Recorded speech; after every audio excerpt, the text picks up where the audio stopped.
We are in the 11th hour. We have absolutely lost our way. We have to turn this around.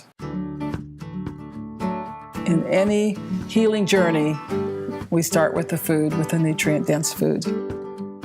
We've come up with 11 principles of healthy traditional diets. We're not looking at fad diets. We're looking at a diet for everybody, for all times, for all ages. In our diet, the healthy things to do always taste better. The solution to fatigue is easy digestion. I can't stress enough, 70% of all your energy goes to digestion. Diet is 80% of getting back to health. Thinking about every bite that goes into our mouth so that what we choose to eat is actually good for us. It's actually what we want to eat. And once that happens, you really do have food freedom then.